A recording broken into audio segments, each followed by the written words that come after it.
Welcome to Brazos Matters. I'm Jay Sokol. So we've wanted to talk about food insecurity on this show for a long time, and especially for college students.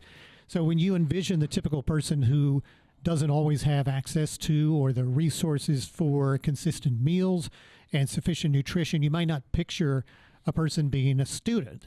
But for our community of higher learning, Texas A&M and Blinn College students very much are part of that population. So there are several food pantry resources in Aggie Land and even on campus, like the 12th Can and Swipe Out Hunger, and we're going to talk more about those. But today's guest represents the newest student-focused food pantry, this one being across University Drive in the Northgate area. Reverend Bryan Jody is Associate Pastor for College Ministry at A&M United Methodist Church, which has been in existence for more than 100 years. And while A&M UMC has served as a pocket food pantry and has long supported the Brazos Church Pantry, and that pantry is headquartered in downtown Bryan, Bryan Jody spearheaded the recent effort to expand its capabilities and meet the needs of the hundreds of food insecure students living within mere blocks of the church. So, Bryan Jody, welcome to Brazos Matters. Yeah, thank you for having me. Absolutely. Okay, so you guys were already doing work in this space, but when did you or someone else at the church realize that maybe that wasn't enough? Yeah, so we've been in the food game for a long time. I sat on a council, CMA, it's Campus Ministry Association, and on that council there are a lot of different faiths, there's a lot of different denominations, and we come together and we meet with student services, and they kind of let us know how the vibe of Texas A&M is going with students and how, when finals come around or tests come around, or if we see an uptick in caps and stuff like that. So they met with us and they did a survey back in 2021, 2022 of our students, kind of thriving and what that kind of means. And part of it was sleep. Part of it was like, do they fit in? First year students, compared to seniors and fourth year students and stuff like that. That's the Aggie Wellbeing Survey. Right. Yep. And so through that, there was some talk about food insecurity. And part of that, A&M got a grant, and they did this food initiative of this pocket pantry. Mm-hmm. So the talks really started in 2024, in the fall of 2024, because we, as CMA, want to do a pocket pantry, and there's one located at All Faiths Chapel right there, and pretty much right there by Academic Plaza and stuff mm-hmm. like that. And we did that as a group, and we kind of looked at that for students, and our students looked at it and said, "Why can't we do that where we are?" And I was like, "Well, I think we can, So of course I asked, and I was like, "Hey, we're not on campus, but we're right across the street in Northgate. Could this be a possibility?" And A&M was 100%, let's do this. And so they actually let us, they ordered a HEB pickup for us to kind of get us started. And then we kind of presented it to the people of our congregation. And they're like, no, like this should be a thing that we do, right? Methodists do food well. And that's one of those things. It's one of our calling cards. So we said, yeah, let's feed as many students as we can through this pocket pantry. Yeah. And my office is actually in, we call it the Annex. It's an old Lutheran church that A&M United Methodist bought back in the early 2000s. And so it's an old sanctuary. We converted it into a coffee house. And we write grants for that because that has free food, free coffee, free Wi-Fi, free snacks for students to come study, and it's open pretty much 24/7, and that's where a pocket pantry is located. So after sitting with a pocket pantry for about a year, we just saw more students come in, and more conversations started happening of food insecurity, about how especially a lot of international students are coming over, and they love being educated here. They love the environment. They love just being here, but part of it is that the funds don't go far enough for food. Yeah. So really last fall, we kind of started this conversation of what would it look like to open up a space that we hardly ever use, clear it out, and make it a walk-in choice food pantry for students.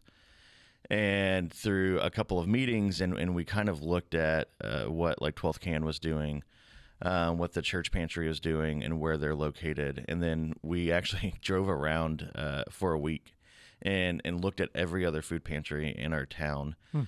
And then we met with Esther, and she is at the this, I think it's called Sweet Oak Collaborative, and she is a guru in town, and she looks at all these different things and kind of meets people. She's really just a people person. She's putting people together. So if you have a need, she can find a need. She can find it like where you can meet that need. Or if you're like, hey, we have an opportunity to open a student food pantry, can you come in? She came in and talked to us for about 4 hours. And she was like, I think what you're going to do here is going to be substantial, and you may even outgrow it. Yeah. And I was like, well, let's do it. Let's go ahead and start talking about it. And we kind of brought it to the congregation, and it is going to be a core memory for me because we set the dollar amount as $10,000 to kind of open it. And by the end of the day, we had about $35,000 donated that day for this food pantry. So it seemed like our congregation was like, you know, we're right across the street from Texas A&M. Why aren't we not feeding students already? Yeah. So when we started looking at this and how we wanted to do it, I say it's a choice pantry because students get to come in. They get a grocery bag that is reusable, that has our logo on it, and they can bring it back, or they can get a new one each time. But they can come in and pick what they want. A lot of places that we drove around, they would hand boxes to people that had already pre-chosen food. Yes. Which is great because you can serve a ton of people that way. And if you're getting food from like Houston Food Bank or any of the food banks that are bringing you in, you kind of get what you get, and you kind of divvy it up however you want to divvy it up. And we just have the opportunity to make sure that whatever is on our shelves is exactly what students need. So we're trying to do zero food waste. We bought lemons and limes the other day, and those didn't really fly off the shelves like we thought. So we had students cut them and juice them and freeze the juice, right? So we're going to use that. Our church cooks, 14 times a week for different things. So that's a huge part of the choice pantry as well. We've been open now for a couple of weeks, and we've already we've already gone over serving 100 students. And that's just like grassroots, like putting flyers up and things like that. So we're just trying to get the word out, and it's going pretty amazingly. So you realize that I had like 16 questions and you just answered every one of them. Yeah, that's right. So let's pay attention to pacing here. No, I'm kidding. Right. No, that's excellent information. I'm curious about the numbers that maybe you have heard or percentages related to, say, Texas A&M students who are food insecure, and if you believe that where A&M United Methodist is located in Northgate, if those percentages sort of translate across University Drive there, like, are you sitting in the middle of those same sort of food insecure percentages you think as the campus represents? Yeah, so what we have heard, we had a student, Riley Anderson. He actually went, Bryan, I think it was the city council kind of put on like food insecurity within Brazos County. And he came back with a lot of great information, but he was kind of upset because it was just like they had kids, they had families, they had people that were single, like all these different demographics, but they didn't have college students. And so we did some digging, and we've seen like 1 in 3 students are food insecure. And I think sometimes people are like, oh, they don't have food at all. And it's like, no, it's not that they don't have food. It's sometimes they just don't know where their next meal is coming from. Right. So it's just that insecurity. So we saw 1 in 3 students, and it's kind of across the Brazos Valley. So we're looking at A&M, Blinn, and Rellis, right? And all 3 of those students or all 3 of those pockets, we have a huge pocket of students that live just on the south side of Bryan, right behind our church. Yeah. That walk past us. We have 3 bus stops around us. and now we are, becoming shadows of what is going up on Northgate with all the high rises, and we're seeing some student housing being torn down to create these high rises that are coming in, which is pushing the students that we are kind of serving a little bit farther back into Bryan. Right. So with that, I think that's one of those things that's why we chose to do it, because we see a lot of students that are coming in from the Bryan area and just around our location, and they're searching. We're doubling numbers each time we open our doors. And that has the first day, we served like 10 students, and then the next day we opened, we served about 25, and we're like, oh, how'd you learn about us? And it's like, oh, well, our roommates came our roommates came last Wednesday, and we're just like, oh my gosh, okay. So word is kind of getting out that way. We are also finding, so we're trying to track metrics as well, because right now we're not grant writing. Our congregation is like, this is something that we want to do. But, if it grows out of hand, we want to make sure that we have stats on students that we're serving. And a lot of students are off-site, living in, again, that south side of Bryan right behind us. But a lot of it is, they have roommates that are 6, 7, 8 deep. And it's a lot of students that are coming over that are trying to find cheaper housing to live in, and they don't have cars, so they're using public transportation as best as they can in our area. So that's where, the bus stop has the food pantry sign next to it. We are working with the Lutherans right across the street underneath the Rev.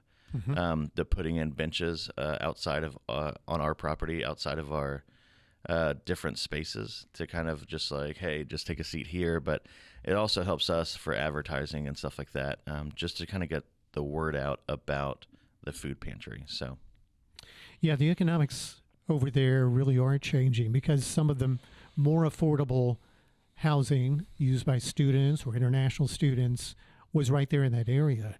And like you said, it's getting pushed outward to make room for the high rises, which, I think are at a different kind of price point. Right. So, but you're still able to reach the people you feel like need to know about you through at least some passive advertising or notifications, and funnel them into your pantry. Right. And that's the thing is, we're learning as we go. So none of us have this experience of, oh, we've ran food pantries before and stuff like that. Really, I made 15,000 phone calls about like, how do we do this well without doing harm to anybody around us, right? Like we don't want to come in and seem like saviors.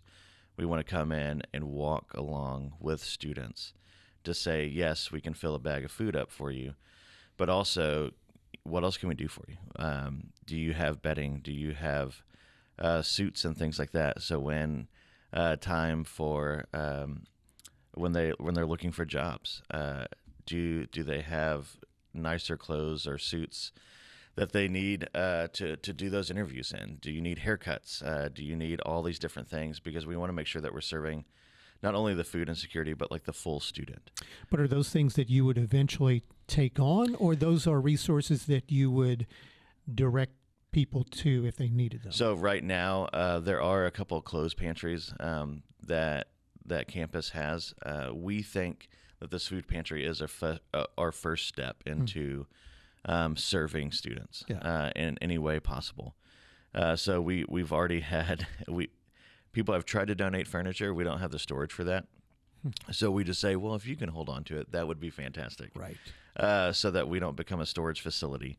But we have people that have donated furniture, and then it has come in and gone out like the first day, right? Like they've sent me a picture, hey, I have this couch, and it's just like, okay, let's ask around. So it's a first way into seeing how we can be a part of our community the best that we can. And with that, it's really scary, to be honest, because when you're looking at a third of 80,000 students, that number is daunting. Yeah. But I think the congregation of A&M United Methodist Church said there's a gap here, and we got to start standing in it. Because of our location and because of who we are and who we serve. Yeah. Let's reset things for just a moment. If you're just tuning in, I'm Jay Sokol. Our guest today is Reverend Bryan Jody from A&M United Methodist Church. He is the Associate Pastor for College Ministry. We're talking about their recent efforts to help combat food insecurity among college students. So we mentioned briefly the Aggie Wellbeing Survey, and I sort of dipped into that a little bit in preparation for this conversation. And I did not see a specific filter, and I could have overlooked it, that addressed food insecurity specifically. But what I did find were a couple that were adjacent to it, and I think there's probably some cause and effect here. And one was the percentage of students who are suffering financially, and then another was percentage of students who have severe or overwhelming financial stress, which I think contributes to what you guys are trying to tackle. And so from this Aggie Wellbeing Survey, the related to percentage of students who are suffering financially over the past 3 academic years, that number has fluctuated from 30 to 37%. Far more first-generation Aggies fall into this category, more women than men, and a fairly even distribution across freshmen, sophomores, juniors, seniors, and grad students.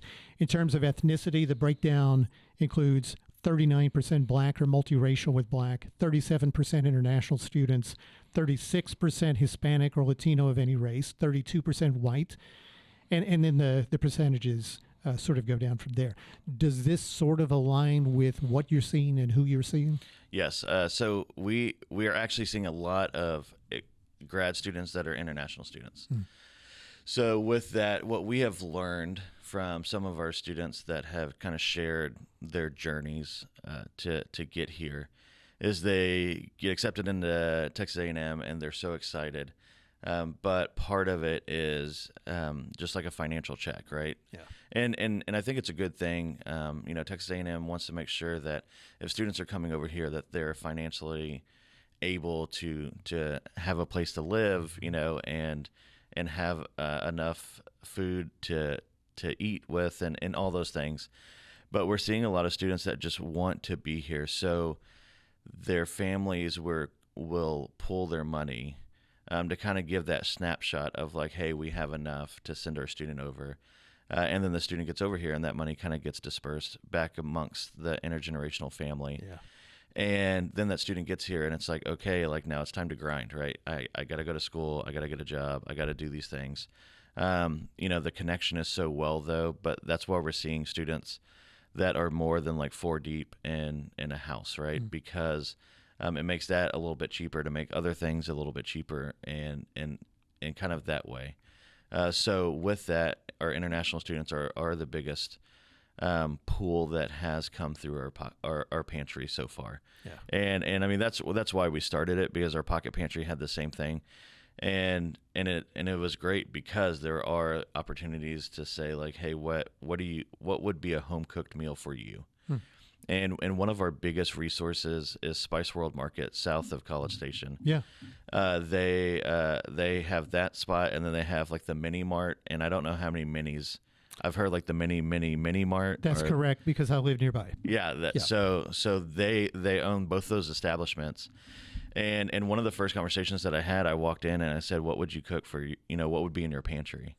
And that's where we got our selection of spices. And we passed that out to our congregation. Our congregation were like, I don't know what this is. And I pointed them to Spice World Market south of town. And, and their workers are like, why are you bringing us these tags? And why are you here? You're taking all of our spices, And so, like, we had to call and be like, hey, I'm sorry, I said one spot. I didn't know that the whole congregation was going to come to you. But the owners there have been phenomenal. We get our halal meat from there. We get our spices from there. They have talked about ordering in bulk for us. They can repackage things because they have, through the health department, they have that, they can do that. So, they have talked about getting the 50-pound bags of rice Yeah. and packaging it into 1-pound bags for us. So, I mean, they've already given us, we have halal meat that's chicken, and they do the whole chicken and they package it that way. But we asked if they can just do half, and they repackaged it for us. And they are just a phenomenal resource that this community has. And they're phenomenal resources for students too, because they are such givers in that community as well. Jasmine that works there, she worked at the Mini Mart for 28 years, and she was just like the students that would come in that she would cook like homemade meals for.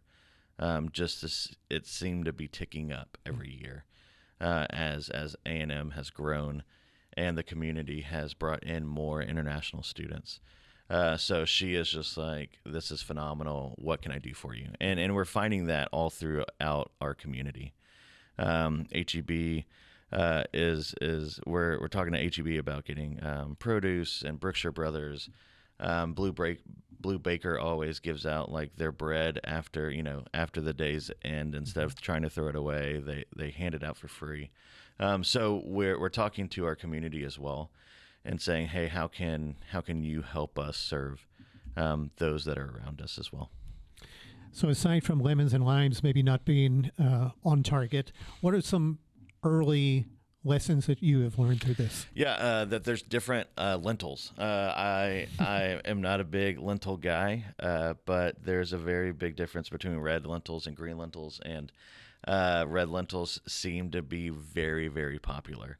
A lot of our international students are vegetarian, and so dipping our toe into finding tofu and paneer, finding different sources of protein and things like that isn't meat, has also been very, very interesting. And then just the packaging. A lot of our students, so when a student walks in, they get paired with a congregation member that's kind of helping guide. And what that congregation member, they walk through the pantry and they show students exactly what we have, right? So it's just like, okay, we have, snacks here, we have breakfast stuff here, here's where all of our grains are, and here, and just kind of like talking through. And then they're like, so fill up your bag and we'll meet you outside. So they're not walking with them the whole time, but they kind of give them a view of what it is. And we've had a lot of students that look at like the packaging and they're just like, so tell me again what this is. And it is something of just like a basic brand name cereal. And it's just like, so is there a ton of sugar in this? And I'm like, I'm sorry, yes. Let me, point you in a different direction if you don't want sugar. But it's one of those things of some of our students come in and they're like, yeah, we want river fish. And I'm like, okay, so I'm a big fisherman. What kind? And they're like, just whatever swims in a river. We don't want ocean. And I'm like, all right, let's do this. So, again, Spice World Market helped us out. They have a great fish selection, and again, they packaged it in about 1-pound meals or 1-pound packages to help us out, because we're trying to be open. We're open right now on Sundays from 1 to 3 and Wednesdays from 5:30 to 7:30. We didn't want to open like every day because we just didn't think that was the best resource of our time. But what we're trying to do is we're letting students come anytime they want. So if they want to come twice a week, they can come twice a week. If they want to come once a week, they can. But we're also tracking, students that come in, because we want to make sure that if a student comes in every Monday for 3 months or every Wednesday for 3 months, and then misses a month, we want to make sure that we know who we're looking for and say like, hey, what happened here? Did you move back home, or were you sick? Do we need to bring you food? When we didn't have any halal meat the first couple times, a student says, oh, I only eat halal. And I'm like, okay, fantastic.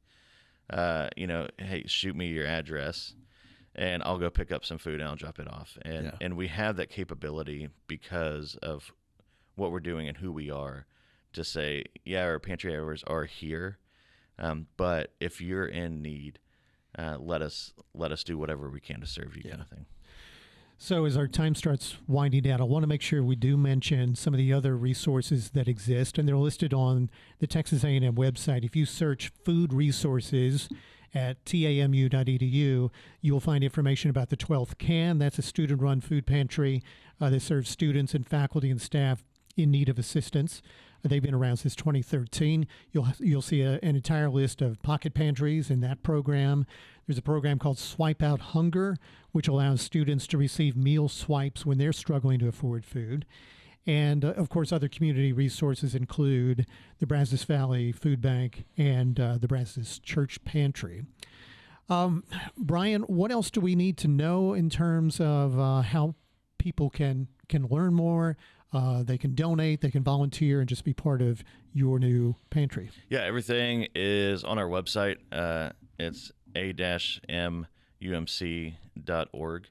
If you type in A&M or just AMUMC, you will be directed to a church in Delaware, I think. Perfect. That it's Arnold Miller. I'll give them a shout out because I go to their website all the time looking for my own. So on that website, you will find all that information. We have signups on there and things like that.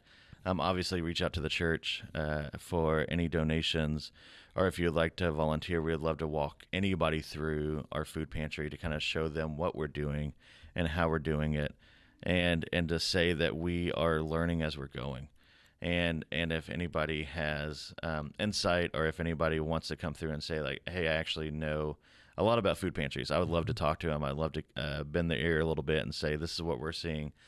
Where do you kind of fall in line with this? I mean, because one resource that I did have, Kyle Tremblay is another pastor in our conference, and he actually works on the campus of Lamar University in Beaumont at their Wesley Foundation, and they have a student food pantry. So I try to reach out to him all the time with 1,000 different questions of like, hey, what about this? What about this? And he is gracious enough to just send me. He just sent me like a full like doc download, and I was just like, awesome.